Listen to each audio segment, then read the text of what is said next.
Yeah. Thank you very much, sir. Welcome again, all the participants. Dr. Saha, sir, for the session on the topic of concept of novel materials. And first of all, I want to introduce today's speaker for the session, Dr. A.K. Saha, sir. He is retired from DRDO. He has completed his BE from IIT Roorkee in metallurgy in 1979. He's completed his MTech in metallurgy IIT Kanpur in 1981. 1989 में IIT Roorkee से BTech है। 1979 में BTech IIT Roorkee से बंदा DRDO से। He also has completed his certified welding engineer from DVS Germany in 1986 and PhD from IIT Bombay in 1994. He has a membership of the Professional Society from India and abroad, lifetime membership from Indian Institute of Welding, life membership Material Research Society of India, life membership Indian Welding Society. And Dr. Shah has won a number of awards to develop the different materials for the Navy, DRDO, and other organizations. Just like Scientist of the Year Award by DRDO in 2002, Technology Group Award by NMRL in 2005, Agni Award by DRDO in 2005, Technology Group Award by NMRL in 2007. Moreover, other than this, Dr. Shah has published numerous research papers in reputed journals and have a number of patents in their bag. So, Shah sir, it's over to you for the session on the concept of novel materials. Thank you very much, sir.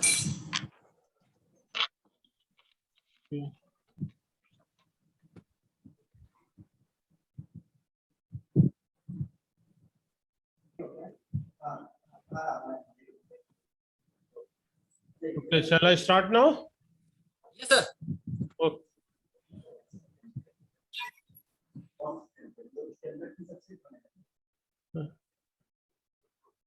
I am unable to share my screen. Ashish.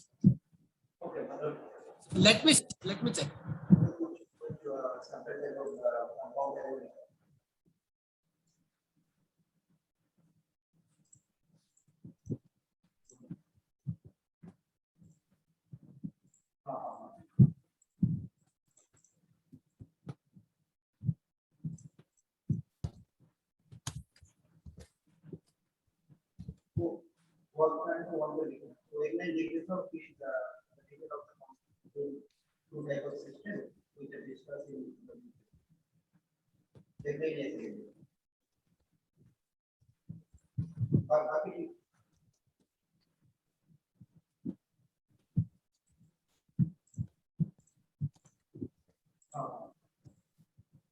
वो mic से user का है तो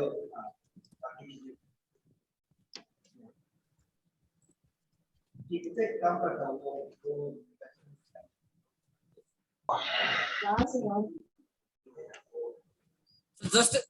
Just a moment, sir.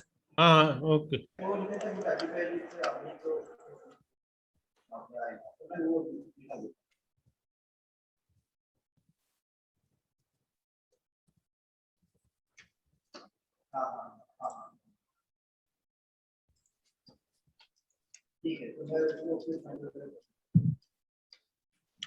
Sir, our admin making your host, sir. Okay, okay.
Okay, now you are able to see it? Yes, sir. It's visible, sir. It's Yes, sir, we are able to see, sir. Okay, I'll start now. Okay, good morning to all the participants of this FDP. It is my privilege to present to you the concepts of novel materials. See, to start with, I would say the truth of life is without materials, nothing exists. You look everywhere from any corner or any walk of life, anything which is available now or was available earlier or will be available in the future, it all consists of some sort of material. That's why I would say material is a part of life. You can't live without it. And when you look at materials, basically they are four different types of, basically three, that is metallic, ceramic and polymeric. And when you make combinations of this, you will end up what we call as composites. It could be any two of them, any three of them, or in any combination, any proportion, any ratio. So that becomes a composite, but still it would be called as a material.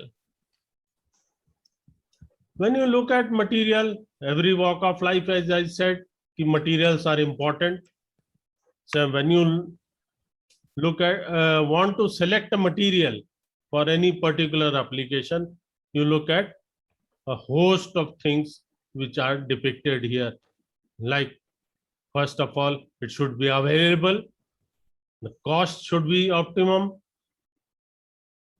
How it will interact with other materials which are used along with it, some sort of a coating or not, and then follows the host of properties from which you select the type, for which property you have to select what material. So there are range of properties from which you optimize and then decide about the material for your application. So if you look at all these total things and what I mentioned earlier, the type of material, metallic, ceramic, polymer, composite, it covers such a huge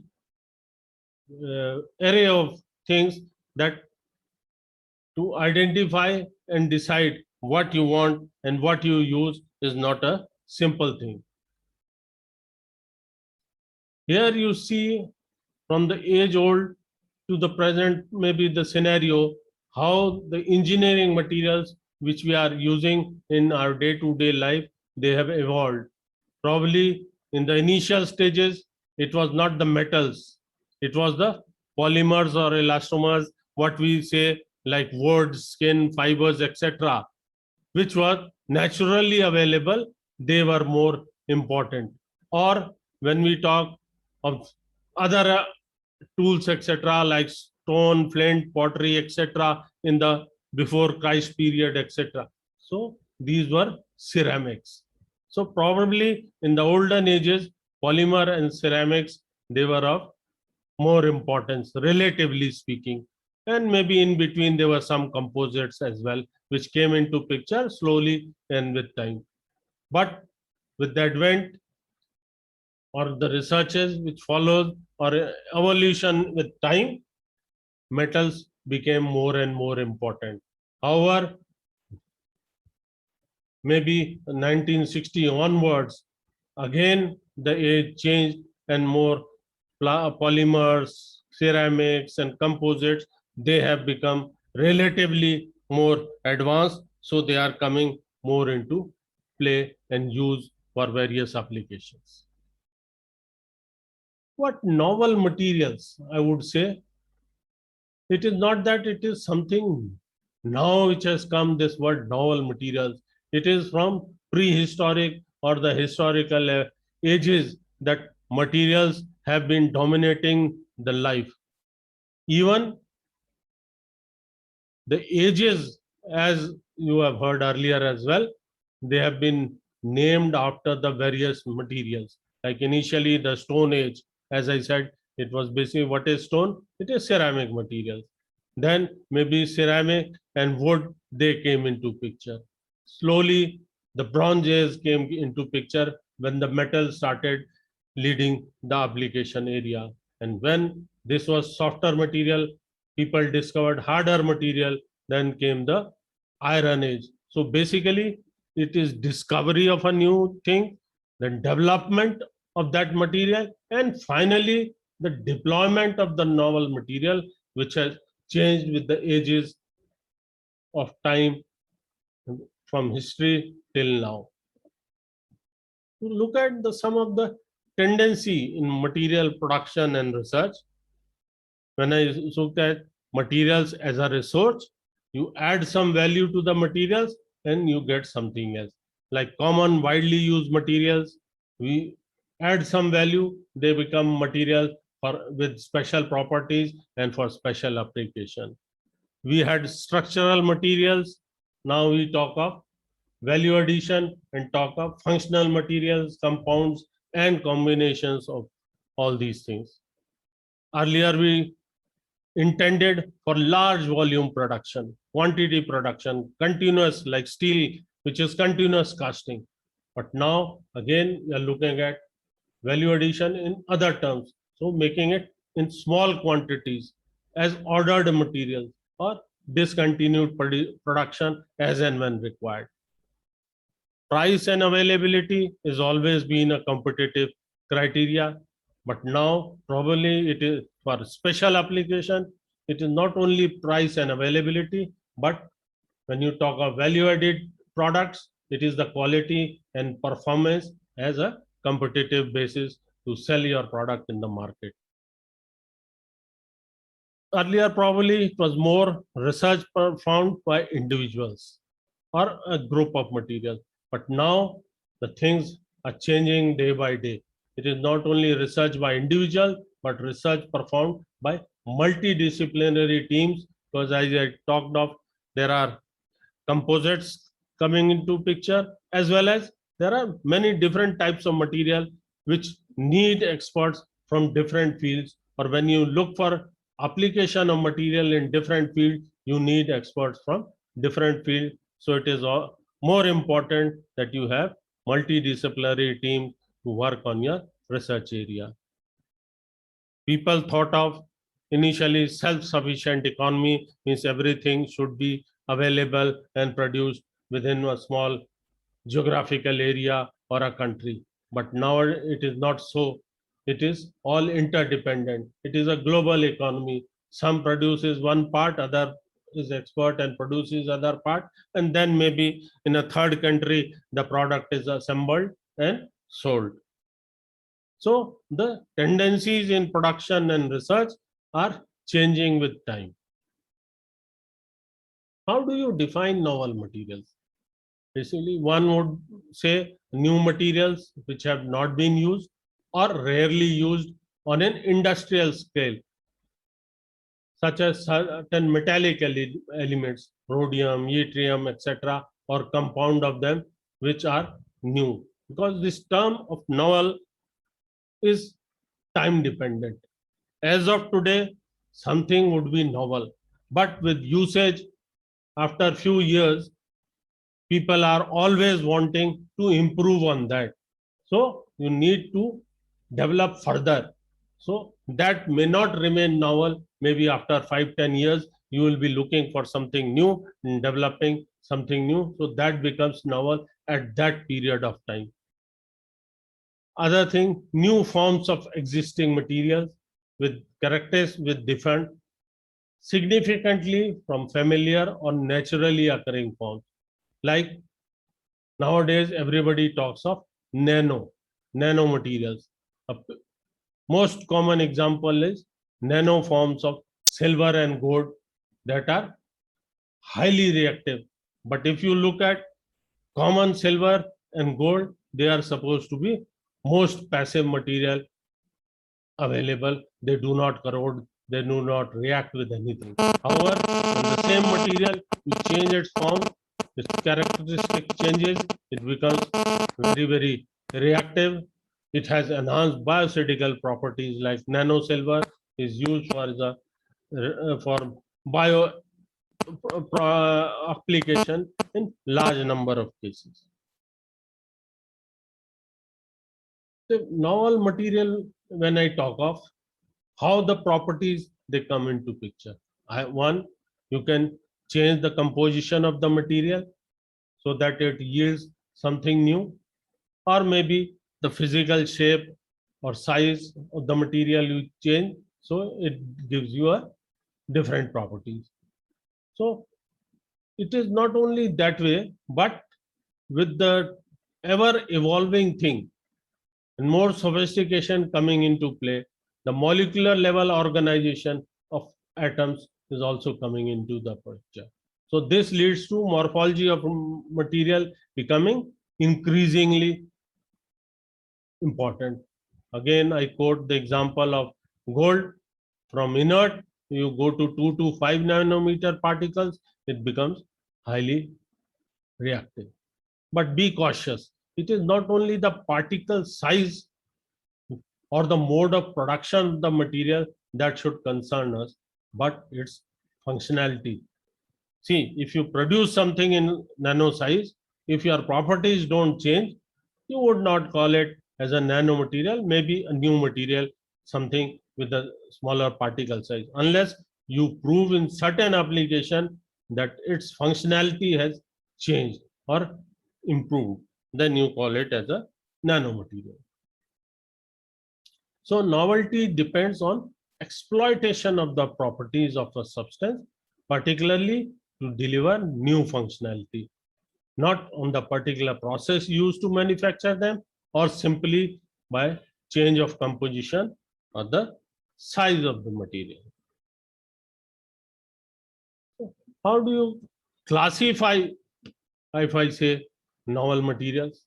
There are certain material you may call it evolutionary material. So they have certain existing property, you enhance or make it more usable or accessible, so that becomes a evolutionary material. Like examples would include sophisticated metal alloys, engineered nanoparticles of metal and mixed oxide, where increasing surface area, decreasing particle size affect bulk properties like reactivity, light scattering, etc. Or the better would be revolutionary materials, where it is totally new materials that are not existent or evolved from a existing familiar or conventional material, but distinct materials in their own right. In this case, I would give the examples of carbon nanotubes, fullerene, dendrimers, quantum dot, which are now coming into play. So they are totally new. They are not any basis earlier on which we can say we have improved on it and we have come to this level. Third would be a combination, a composite, where a combination of two or more components leads to some unexpected or unconventional properties.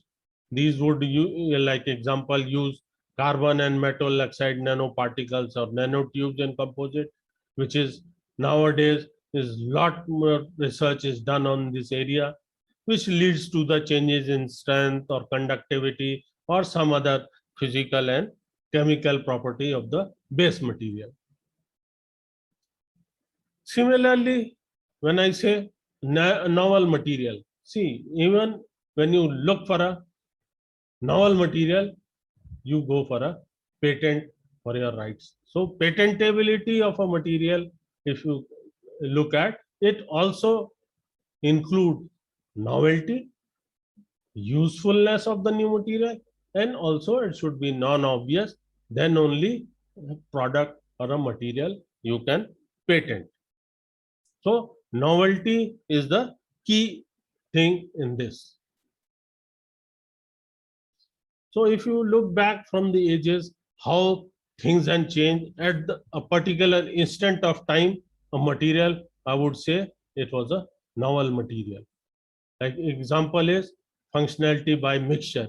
So new materials have always been associated with radical or drastic changes in the pattern. The simple example is gunpowder, which is nothing but, if I look at today, sulfur, carbon, potassium nitrate, a mixture of this in a particular ratio, it leads to gunpowder, which is highly explosive. But at that time, when the wars were fought with bows and arrows or swords, when gunpowder came into picture, it drastically changed the scenario in the world.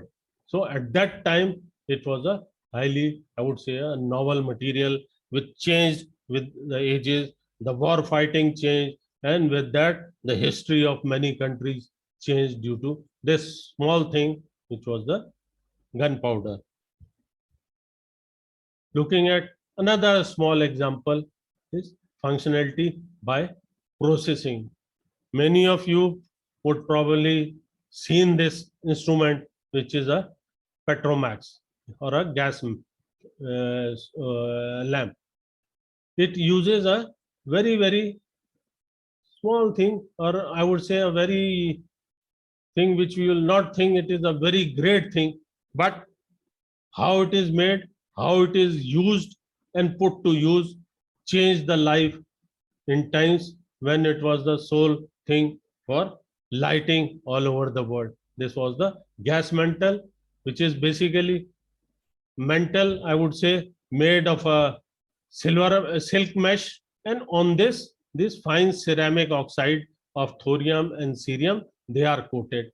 You put into the Petromax, after the initial burning, it becomes a hard layer, or it takes a shape of a bubble, and inside this bubble your kerosene that burns at high pressure, the heat is retained and this glows. So simply by simple processing of these oxide, a new discovery was there and it changed the whole world. Later to this came the electric filament lamp. So because this Petromax gas mantle was very brittle, it could not sustain any shock. So with little shock, it would break. Then you will have to use a new one. And then the invention came of this tungsten filament bulb, which was enclosed in a glass shell, which was evacuated or filled with inert gas, so that it could sustain for a longer duration. So again, this changed the life of a large number of people, where electricity could be available and it could spread light in many lives all over the world. At that time, this lamp bulb became a novel material. A step further, after a few years, I would say, the new things came up of this CFL, or this phosphor thing, compact fluorescent lamp, in which the tubing is coated with a phosphor material, and inside you have filled this UV light is generated with the electrical discharge, and this UV, when it falls on the phosphor material, it generates visible light. Here the heat generation part, which was there in the normal electric bulb, was taken away, but still some heat was still there, but proportionately less heat, more light. So it was again a drastic change in people's life, and this I would say as a novel material at that period of time. Now in fact more and more refinements are coming into it. However, still, because there is a mercury vapor used in these lamps, so as the chief guest mentioned, you have to look at the toxicity of the materials used. So keeping that in mind, probably the CFLs are being phased out and new materials are coming into picture.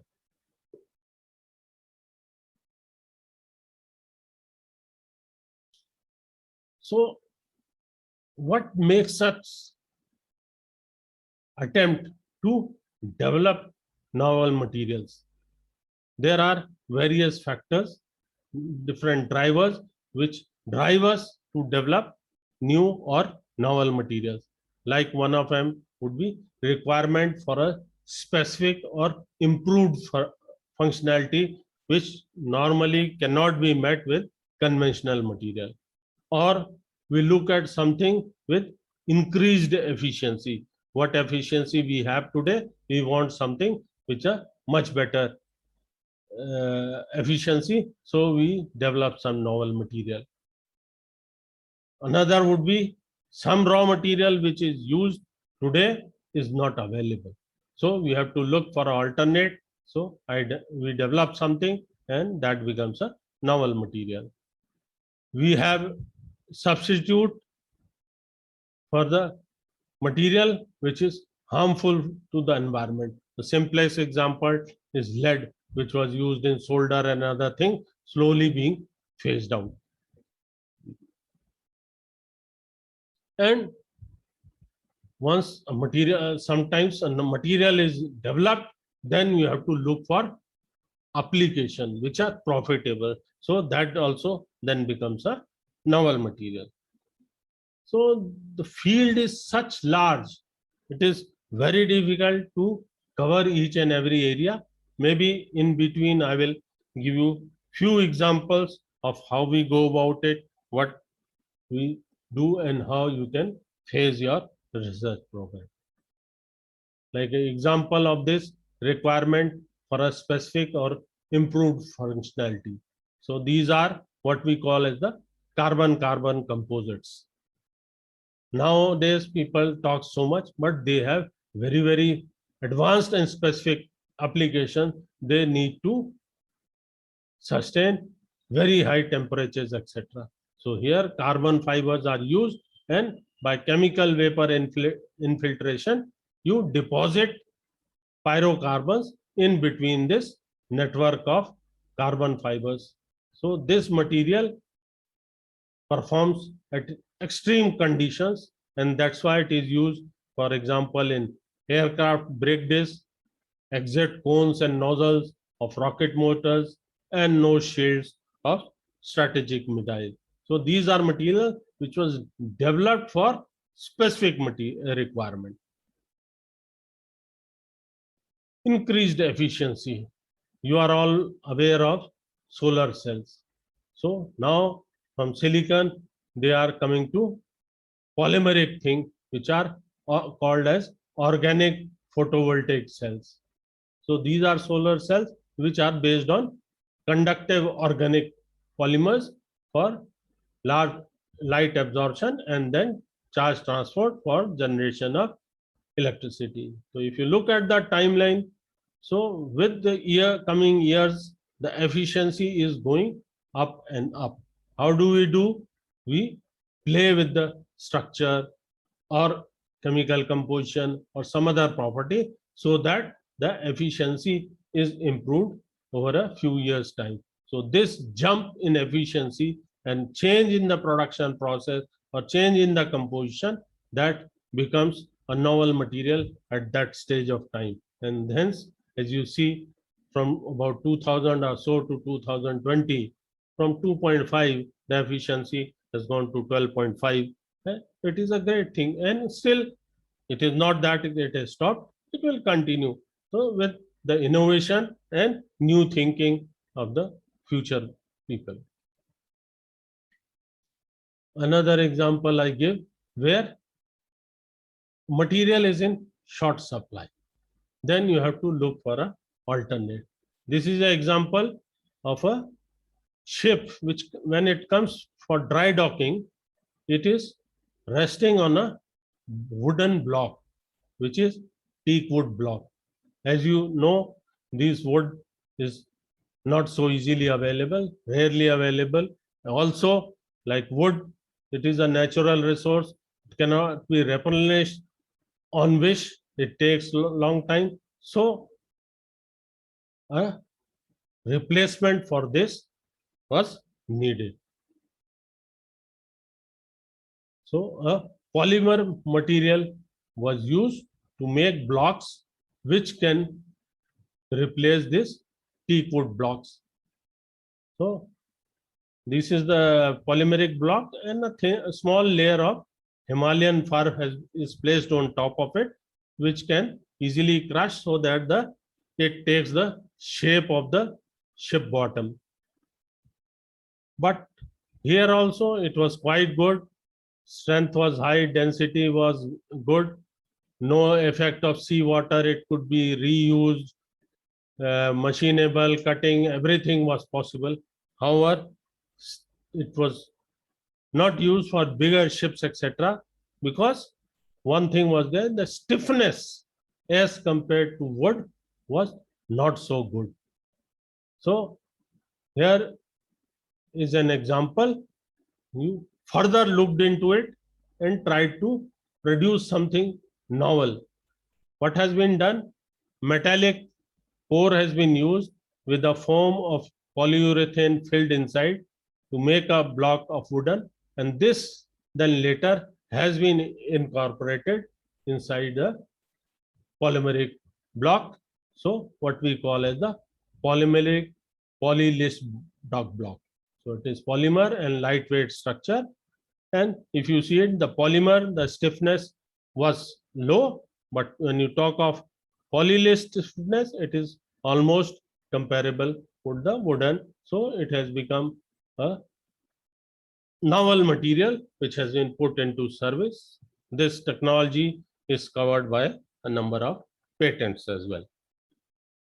So here you see even the compressive strength has increased, the density is less than water, so that in case of loosening, it will float like wood in water. Talk of intended to improve the performance of existing technology. Here again I give an example from my work. You are all aware of the corrosion reaction in which there is one anode and a cathode. The anode will dissolve and it will release some energy. So if you take example here, magnesium plus water, it will be dissolving, release hydrogen, and when it is aluminum and iron, so aluminum dissolved and iron remains as a cathode, and your hydrogen is evolved, as well as the scientific basis of this. It is a simple corrosion reaction. It is highly exothermic. It gives a delta H of very high exothermicity, about 14 joules per gram of magnesium. And when you talk of aluminum, it is slightly higher. It is about 15.5 kilojoules per gram of aluminum. But the problem here is, how do you enhance the reaction rate so that the heat can be utilized? The heat here is slowly being generated, and if it is slowly being generated, it will slowly be lost to the environment. The technological challenge is formation of micro electrochemical cells in small cathode, small and distributed in the anode, where there are local reactions. So when they are in the micro scales, the reactivity goes up. So this basically, this technology is used for heating of ready to eat meals which are used by the army when they are on patrol duty or in extreme areas where you cannot get your hot foods. So you use this technology for heating the food using this chemical reaction. So this was the initial patent in 1976, a US patent. So they made this iron particle with the magnesium particle, small particles distributed, and you released energy. However, the total heat content of this magnesium reaction is less. The requirement, like for Indian conditions, it was much higher. The heat evolved required much higher. So we had developed a new composition, which was magnesium aluminum and iron. Here the problem is iron would not react at room temperatures or at lower temperature. The reaction would aggravate only at higher temperature. So we added magnesium as an initiator. Once the reaction starts, it is higher, and then the aluminum takes over. So what it does, it increases the reaction rate, increases the total heat energy involved at a much cheaper price, because aluminum is much cheaper than magnesium. This is just a comparison of what is the initial thing which are used and what we had developed. So the heat output was much higher as compared to the conventional one. So it was a novel thing and it has been patented.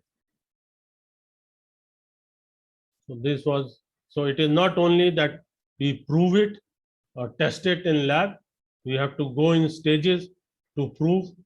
Then only once it finds the actual usage and it is proven there, then you can say it is a novel material and you can patent it. This is an example of a 28 gram of this material using 300 gram pulao, which is a standard one pack meal, tested at different temperatures, -5, 0 and 5, like the US one, which starts from only 20 degree, because the total heat content is much less.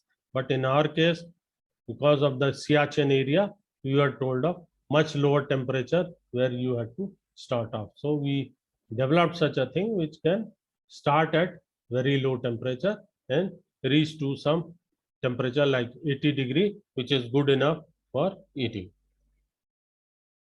It was gone through the trials at high altitude, like this is at Khardungla, the product.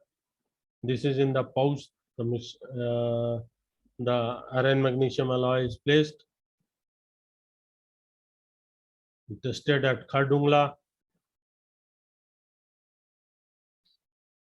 given to the Jawans there, they tried themselves. We just gave them the procedure how to use, put the food packet inside the pouch and then pour water, leave it for some time, and you get your hot food which they relished in that cold climate. You see here, from much lower temperature to about 70 to 80 degrees centigrade at that height in about 15-20 minutes, it is a great achievement. See, another starting temperature 3 degree, went to in 3 minutes to about 30 degree, in 7 minutes about 48, and 11 minutes about 57 or 68 degree, which is good enough for consumption. Once, as I said, some materials have been developed. It is not that it is for one application. You look for something more, something new, where else such materials can be employed, because this is basically a heat source in extreme conditions. This was for food pouch. There are cases where you carry your food, normal food, which also can be heated using this.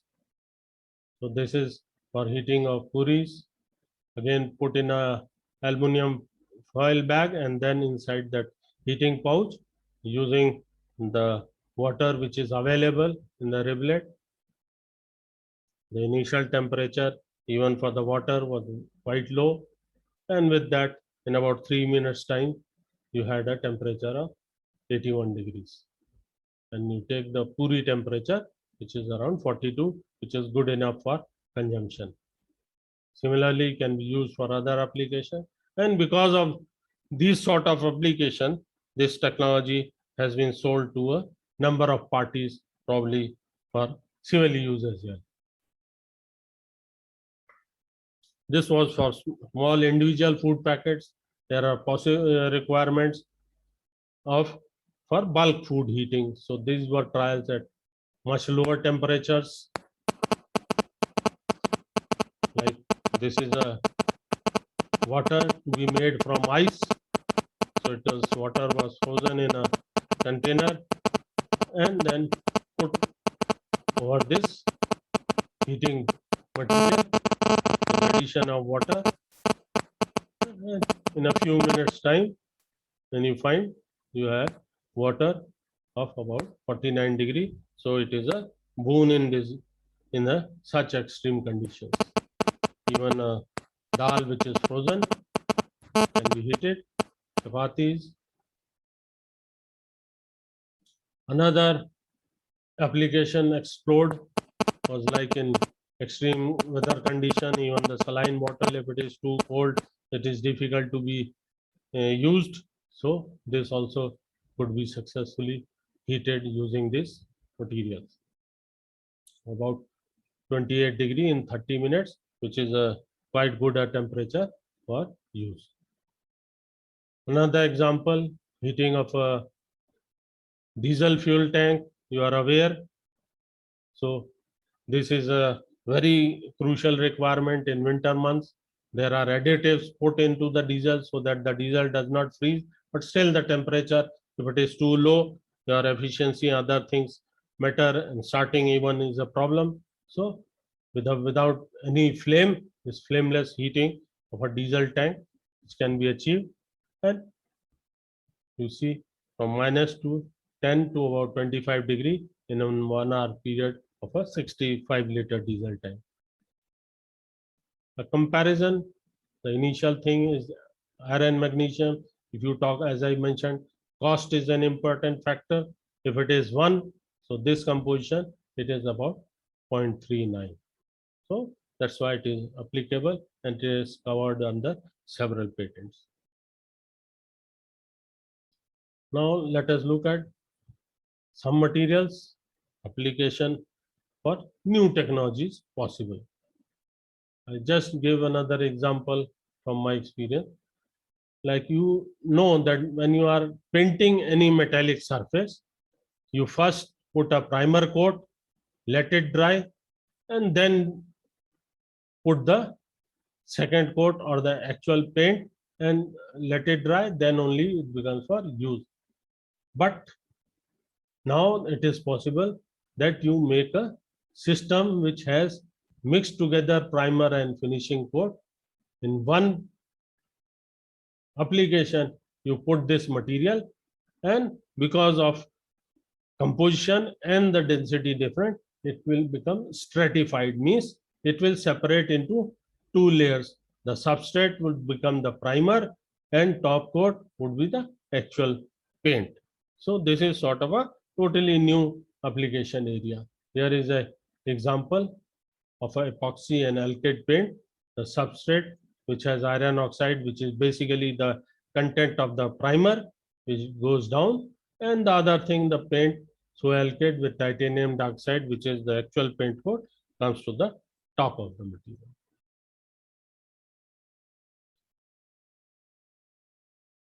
See, development of novel materials and then to translate them into devices and exploiting their use is not that easy thing that in a day or two you can do it. It is a great challenge. At every step, you have to be innovative and do something new to achieve this. So it goes through a lot many steps.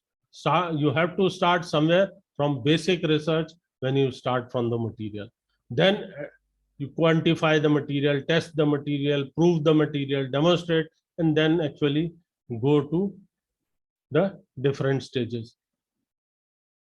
You may also talk of improving of the existing, but again, at every step, you have to go through the various stages of development. If you look at the total scenario of these technology from concept to the product commercialization, as we see it, the initial phase is mostly done in the government institute or the universities, from concept, proof of concept, lab scale.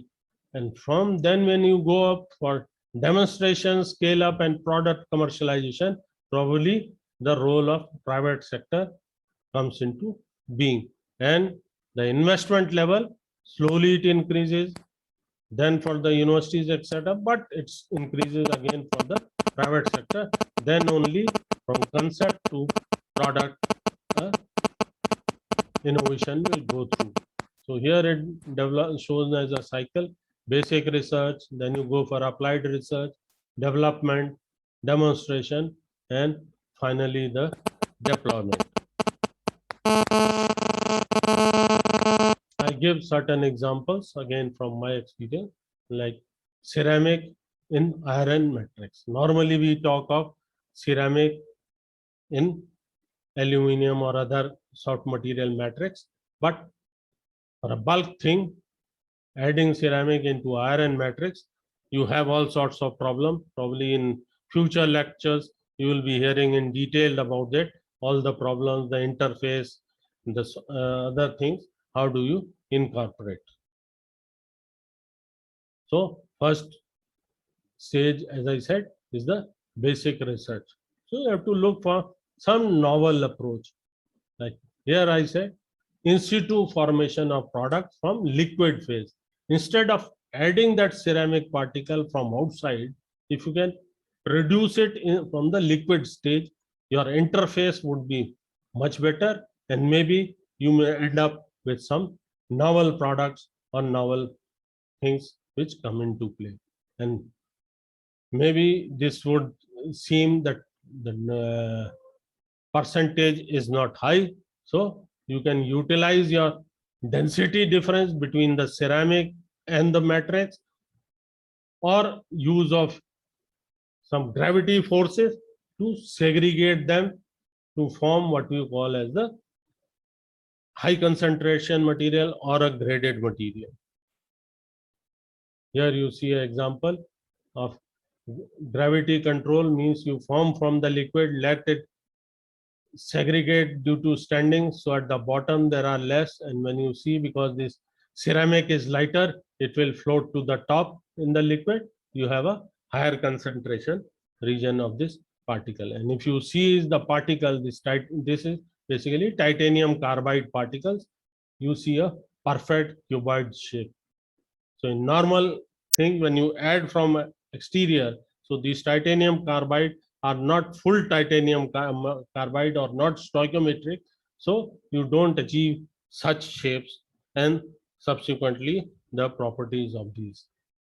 Another picture, you see the particle, it has been deeply etched, so you can reveal the cuboids easily, and they form in clusters from one end. There can be another twist to it. Once you are trying to form it in situ, it is not only one carbide, you can sort of make mixed carbides so that you have density variation. Like here is an example, it is zirconium carbide in the inside and titanium carbide on the outside.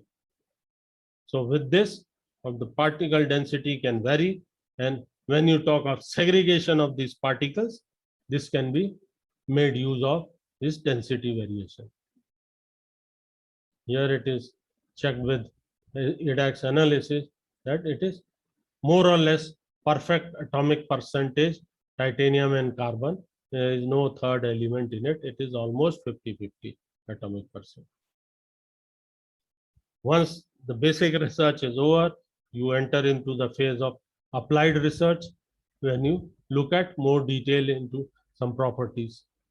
Like here you see in this, you do the analysis, approximate average size 40 micron, area fraction, and bulk hardness. But when you do micro hardness over these particles, you can see the vast changes. You see from 500 it goes to 3000, which is the theoretically the maximum density of titanium carbide. So if you incorporate such particles, you have a highly abrasive resistance material, which can be checked here. So by experiments, wear data. So here also there is another possibility. One I talked of playing with the particle, ceramic particle, changing its density by using mixed carbide. Other is the possibility of even changing the matrix composition, like either ferritic matrix or austenitic matrix. So you have different wear rates in different conditions, but the applicability of these would be for different applications. How the another application when you do means before going to the market, do some laboratory scale. This is a lab setup where it is a centrifugal casting is being done in situ. Means the charge is put inside this tube, ignited and rotated simultaneously. I will try and show you.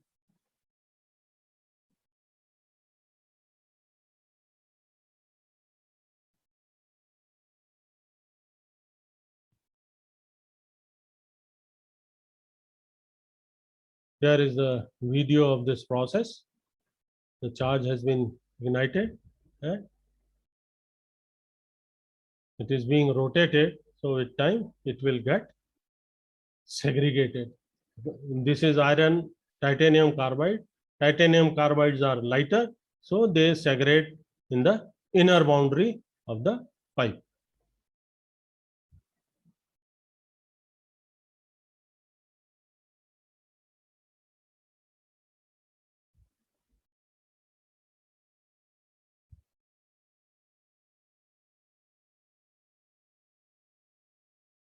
You see here a steep gradient of these particles. One is a ferritic matrix and an austenitic matrix. This is again lab stage development. Now for some application development. So one is because we are making it from a liquid stage, you can directly cast into form of wire rods, which are iron matrix with titanium carbide, and these wire rods can be used for direct hard facing application. Normally, it is a 2-3 stage process in which you make a ingot, you draw it, you roll it, then you only come to this wire stage. Here you are eliminating all the intermediate stages, directly coming to the wire rod, which using a welding process, you can use the hard facing application. Once you have made this, you have to demonstrate also in actual field conditions. So this is an example where hard facing has been done on a dredger bucket. This bucket is basically used in the seashore area for desilting application. This picks up the sand and throws it out. So in this desilting application, it is in seawater, so highly corrosive. It has higher stresses because of this forces being applied to pull the things. So it has to withstand all sorts of harsh conditions. Here, a dredger bucket, one side it was left without uncoated, other side it was coated with this RNTIC. After 300 hours use, you can see the condition, uncoated side and the coated side.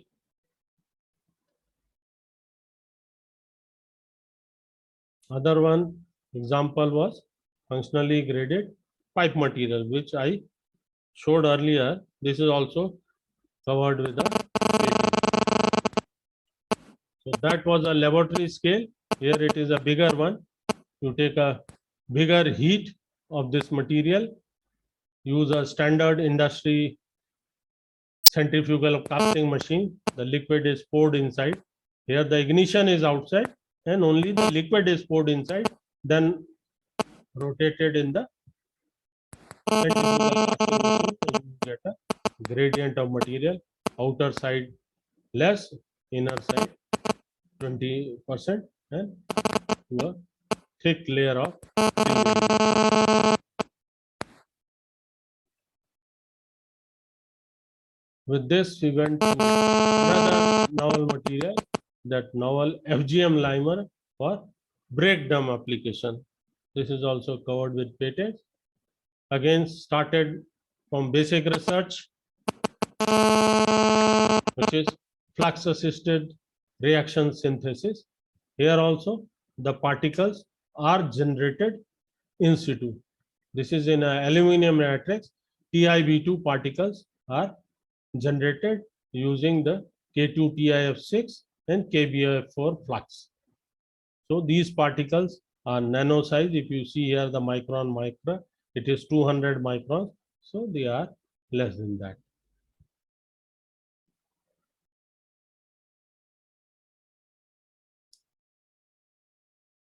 It is also possible to generate titanium carbide particle in aluminum matrix, again using the same K2TiF6 flux.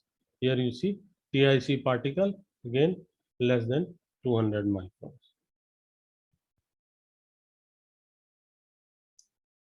That was initial studies was in pure aluminum, and the normal casting alloy, which is LM25 aluminum silicon alloy. In that also you can generate this TiV2 particles.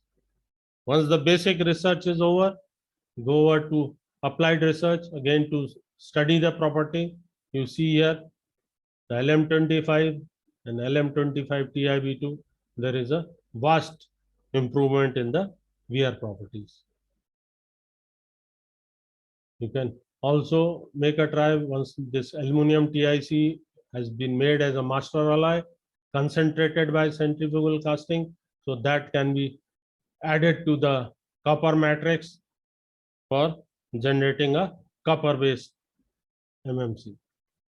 This is an example of pipe with this aluminum TIC added to the copper matrix, so you have a copper TIC. This was for pipe. You can even generate a plate, which is basically making a pipe, cutting it, plate, make it into plate form, but hot working. You have a plate of FGM material.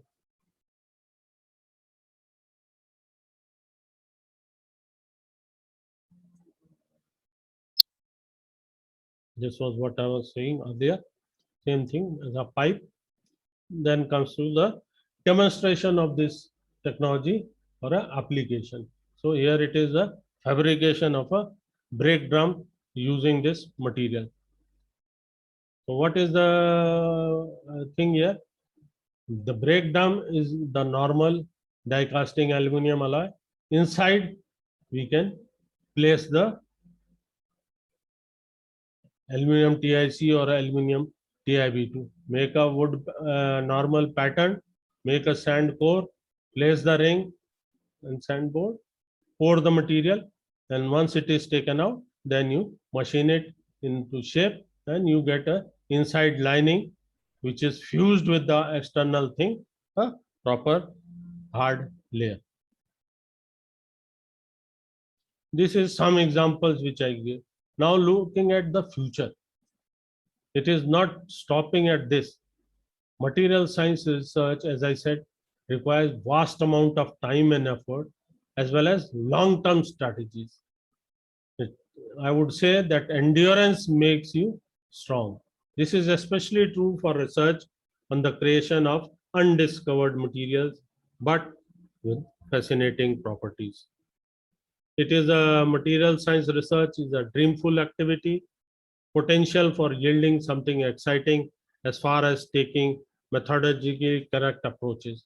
For example, I would say it is still being desired assumption that useful room temperature superconductor material, if it is discovered, it will lead to disruptive innovation that allows for lossless direct current power feeding as well as lossless infra and interchip connection. That would be a disruptive invention, I would say. So these are things which are being thought of. When it would be realized, yes, it will time be told. But yes, steps have already been taken in these direction when you think of designing the materials and then creating materials. Right now, more of the research is done on some empirical principles, then you go for experimental research and then go for production. But now people have started thinking, depending on the requirement and the properties, the material would be designed in a laboratory on a computer system, and once that is done, it would be translated into practical form. And then once it is ready, then it can go for production of the, and how it is becoming possible? It is the fourth paradigm which is coming, and that is material informatics, where the composition and structures of the materials having desired functions are predicted by utilizing machine learning techniques along with materials database and theoretical calculation. So the objective of this material informatics or data-driven material science is to use a set of powerful tools from data mining, machine learning, and mathematical optimization to systematically reveal materials, processing, structure, property, and performance. So all four stages are covered. From the starting, what structure it will yield and what property that structure will give, and what would be the performance of that material. Once uncovered, it is still, I would say, in the developing stage. Once this things, maybe another 10 years, you may start seeing some real tangible application of these things. PSPP relation can drive the predictive discovery and design of novel materials and optimize manufacturing processes. And this, I would say, would be the real challenge for the future. Thank you. Jai. Thank you very much, sir. It was very useful, your knowledge about the novel materials, and as you said, novelty of the material, it just depends upon their functionality and applications also. No material, there will be no use of material, any new material, until and unless it will not be applicable in industry or the domestic use. So when we start to develop some new material, so it should be confirmed the application of that material in the industry for the product development and processes efficiency enhancement. So, sir, as you incorporate, as you discuss about the incorporation of the MI and data mining for the development of novel materials, it is also very important. That means scientists are trying to make a database to calculate the theoretical performance of the materials with the help of this machine learning and data mining. So thank you very much, sir. Thank you very much to give your time and this knowledgeable content share with us. Thank you very much, sir. And all the participants are requested to, just for a moment, please put on their webcams to capture the pictures for the